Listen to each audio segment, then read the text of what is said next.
aspect.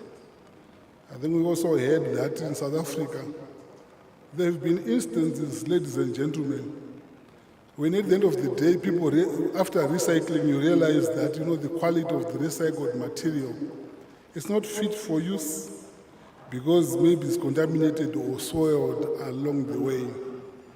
So we need a lot of consumer education around this. What the group also recommends, we realize in certain jurisdictions, people are coming up with laws that talk to the importance of second-hand clothes or cars to still preserve, consumer rights. The same rights that consumers have for new products. So our recommendation is for ISO to be able to come up, with standards for second-hand goods or other products that ensure that the rights of the consumers are preserved in terms of, quality and safety issues. So there will be need for a global standard around this. We also realize something which we would want ISO to factor in the standards as we go forward. If it's similar new products, it's easy for you to assemble and test and then be able to say this whole batch, meet the minimum quality requirements of the applicable standards. But we realize for second-hand products, they may not be similar, so you are then forced to test almost every product, which can then be very expensive to do for most of the countries that do not have a strong financial muscle. So we would want ISO to come up with a standard that talks to the acceptable method to confirm the quality and safety of second-hand products without necessarily testing all the product. That is our thinking. We also realize that most of the times we expect the consumer, to focus on consumer awareness and education. But we, in our group, are of the considered view that ISO should also come up with standards that talk to the issue of the extended producer responsibility to be able to produce, among other things, products that can be easily recycled. We really took note that in certain jurisdictions, they say your product must then be able to meet these sort of specifications so that at the end of the day, people or other organizations can also recycle that. On the issue of the digital product pass or passport, I will not talk about that. I think Adrian adequately covered that. We also discussed, issues to do with we realized that most of us in our homes, we have lots of goods and services, mainly goods or clothes that we no longer use. So to then, I think as we deliberate on circularity issues, just at the back of our mind to try and come up with something that can promote or encourage people to be able to, dispose in a responsible manner what we have in our homes so that they can be used by charity organizations, among other things. But we also said the rights of the people who are going to use after must also be preserved. Then the other issue that we discussed that ISO could look at international level in terms of standardization work is we realize that these days we have a lot of advanced products with connectivity. In our homes, at times you're able to connect this to your Wi-Fi, your stove, your iron, and so forth. But we realize that when there's no Wi-Fi connectivity, in certain cases, the product cannot be made use of. So it's our considered view that ISO should come up with standards that ensures that, the basic functions of those products, even in the absence of connectivity, the products can still be used for the purpose that they were bought. I will come now to the issue around, as a COPOLCO member, what you can do. I think, in your country is one of the issues Adrian spoke about, but it's quite critical. Also repeat, just to say, I think as discussed earlier on, there are other standards that promote circularity. It's for us to then be able to identify those standards and also promote them within our own local jurisdictions. We also realize something, ladies and gentlemen, that at times people meet to discuss standardization in formal setups, like a formal TC meeting. But it will be good, I think, for us as standardizers to consider, I think, going forward, having informal gatherings where we're able to network with people, from various areas, especially when it comes to circularity issues. You are looking at those involved in other environmental organizations that may be in your country, or even consumer groups. You may then be able to pick, issues or pain points that we can then focus on in terms of standardization work. As you know, that as standardizers, the whole purpose why we develop standards is to be able to ensure that we provide solutions to global challenges. So I guess, ladies and gentlemen, in brief, this is the report from my group. I thank you. Thank you very much. Is there anyone from that group that feels that there was something that was not mentioned? I don't want a big speech. I just want, a simple response. Are you trying to respond to that? No. Yes, Jens.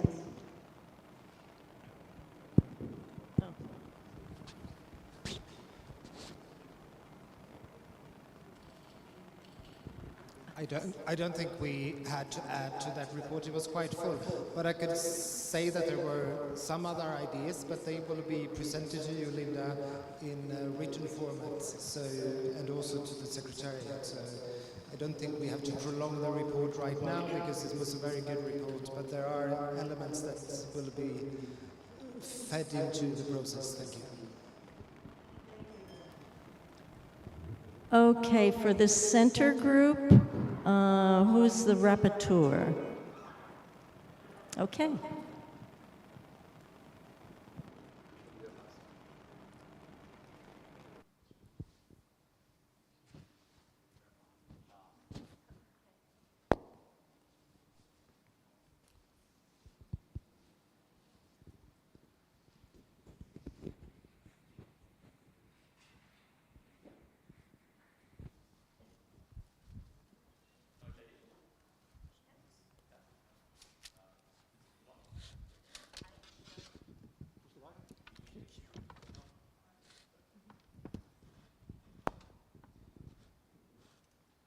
How about that? Yeah, that's much better. I can hear myself now.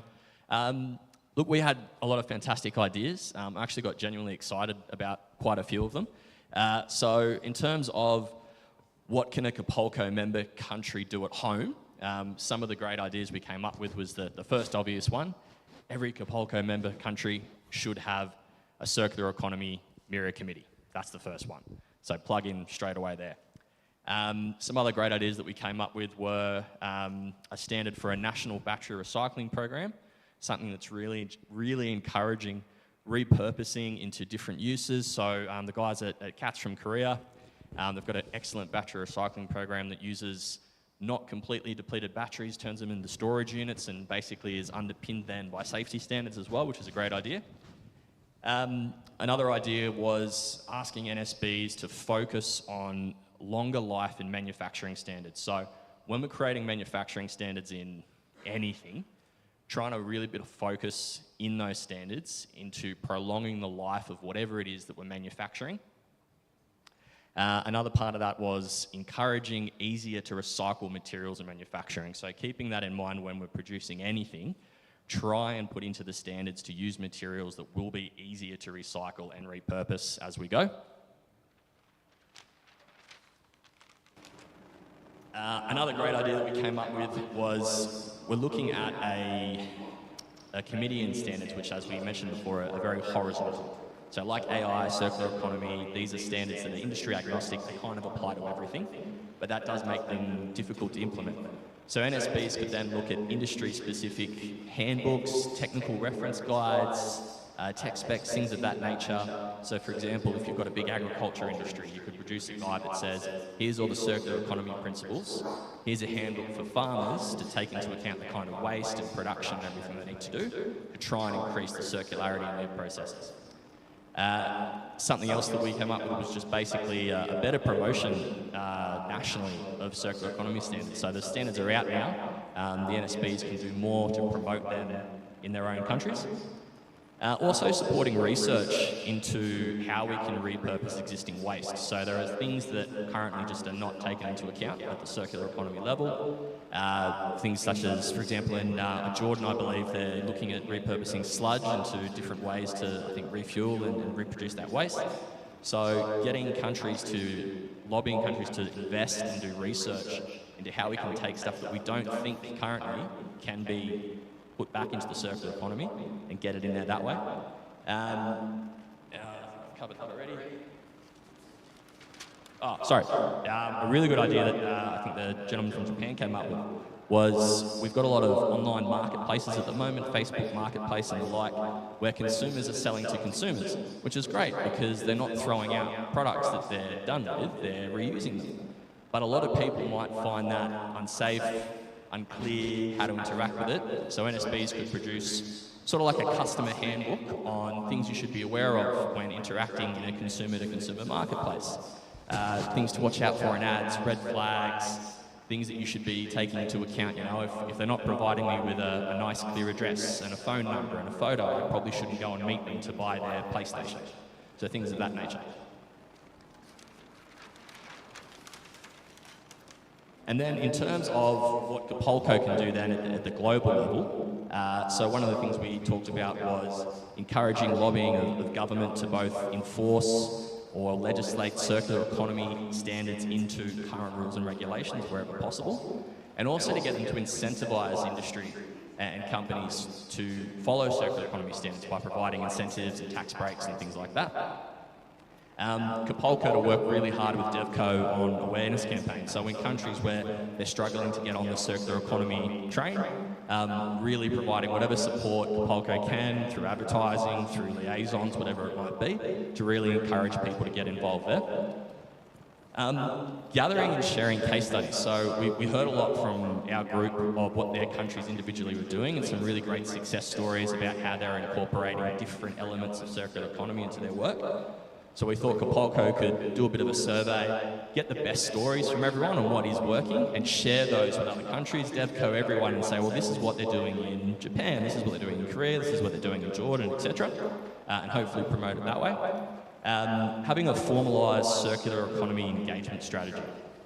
So COPOLCO to put together a formal plan on how we should be engaging with industry, with consumers on circular economy.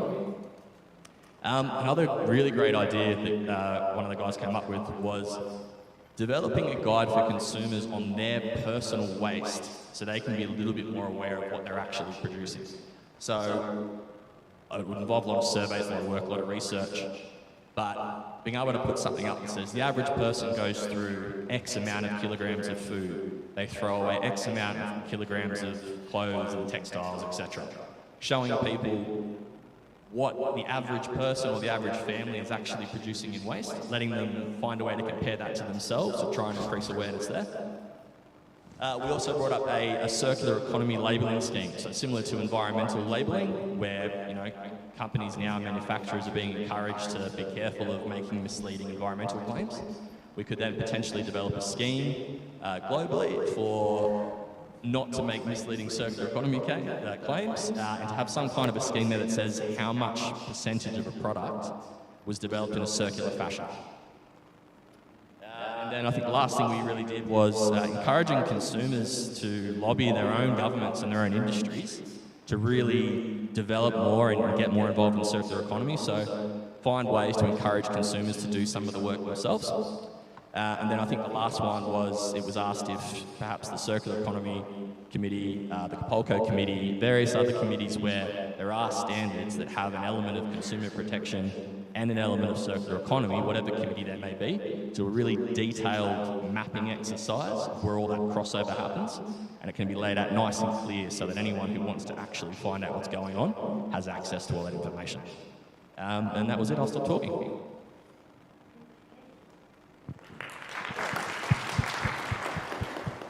Is there anyone want to add anything to that report from the center group? Okay, thank you. Thank you very much. Now we'll go on to the last group, Eduardo's group.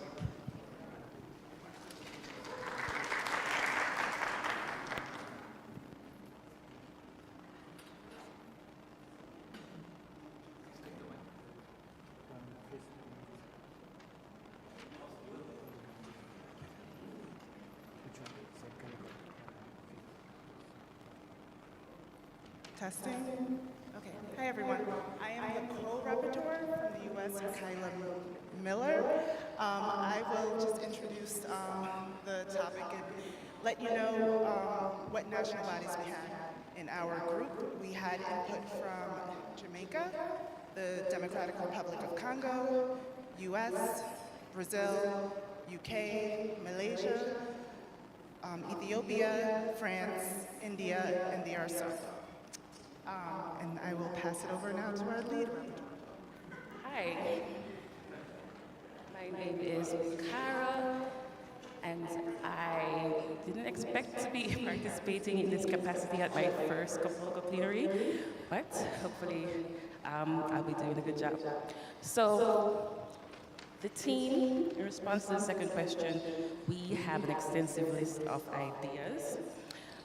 What can COPOLCO members do at the national level? We started out by, let me just say this is in no particular order. So we just did some brainstorming here. So we wrote the first one, direct communication with consumers, that is bringing awareness and influencing circularity in that space and how it will impact them.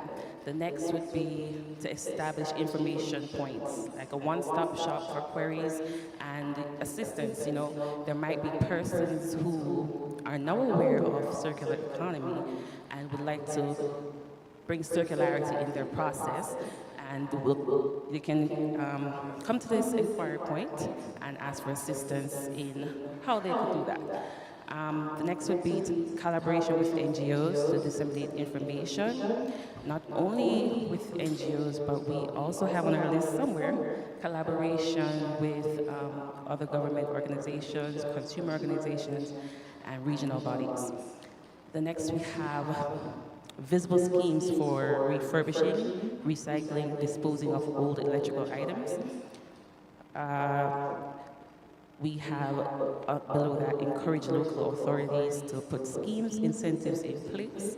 So that's two ideas we have there for schemes. And last on this list would be to adopt relevant ISO standards, the 59,000 series that was launched today. All right, and the list continues. We recommend that there is trained consumer representatives and volunteers, that the NSBs try to influence regulators to reference standards, the circular economy standards and underpinned in legislations. We also noted here producer responsibility. So we're thinking the NSBs could develop a standard that could assist producers who are interested in showing how they have implemented circularity in their process. Connecting circularity goals to labeling, packaging, and conformity assessments, that should be a goal of the NSB. Also, advocacy and promotional materials, videos, leaflets, virtual or paper, anything we can do to to promote circularity, circular economy. Also, we thought it necessary for NSBs to look into reaching to the youths, encouraging them to move circularity into their lives. So we want to start like from the grassroots foundation, getting into the schools. We believe that it's sustainable that way. If we start them off young, nurture them into the mindset of circularity so that when they get older, we'll be better off for it. Last on the list of ideas from the NSB would be collaboration with consumer organizations, which I've already spoke to, and those were our suggestions for the national standards bodies. The last question.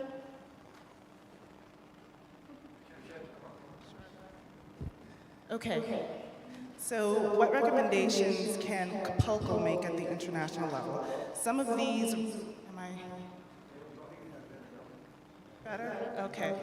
Some of these are COPOLCO action items, and some of them are items that we'd like to recommend at the international level. So the first bullet, set of principles for circularity to share with all members. I would see this, and I think we saw this as a COPOLCO action item, creating guidance in a way, position paper to address the key issues and just guide our community of consumers on the principles of circularity and the importance of it. Second bullet, ISO COPOLCO promotional materials. This kind of goes hand in hand. More awareness, more outreach, thinking about different audiences and stakeholders. So we want to do targeted promotional materials and outreach, not just mass producing it, but strategically thinking about who we target. The third bullet, recommend that ISO TCs take into account circularity issues. Example, longevity, recycling, end of life, product journey, design. So keeping that communication open with ISO TCs and ensuring that they're accounting for these issues, not just in TC 323, but across relevant ISO committees. Fourth, collate examples of national best practices, ensure this insight, so more promotion. Okay, so these are action items that COPOLCO specifically recommends that ISO implement. So maintaining close, effective liaisons with other relevant work, with other relevant committees. So for instance, I just mentioned TC 323. It's important that we have liaisons with, like say, JTC1, SC42, artificial intelligence, because AI will have an impact on the transitioning into a circular economy and how efficiently we do waste management and impacting circular economy in many ways. And it's a two-way benefit, of course. So it's important that we keep strong liaison relationships with AI committees. Second bullet, build strategic partnerships with key organizations plus influencers. Yep, that goes hand in hand with the liaisons. ISO's use of regional organizations. The group may have to fill that last bullet in for me, but I think that was the last page? No. Yes. Okay. That was our input. Okay, thank you.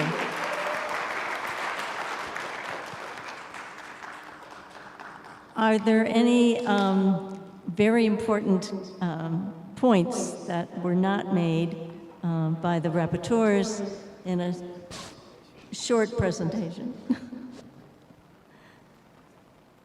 Any other questions? Okay, I think we're all happy. We really have to wrap it up now? Yeah. Yeah, I'm going to have to look at all my notes, but I think you've all done very well. It's interesting that some of the rapporteurs mentioned some sort of principles for the members of COPOLCO and to make sure there's liaison with technical committees so that they are aware of TC 323.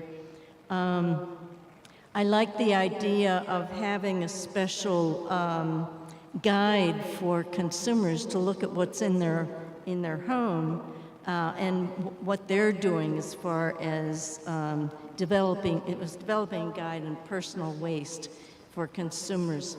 I just think there's a lot of rich information here, and we'll be pulling it all together for a presentation to the plenary tomorrow. Thank you so much. Did you have any more, Dana or Adrian? Okay. Okay. Hmm? Yeah. Yeah. Any final statements? I should have told them that they have to be short. Okay, thank you very much.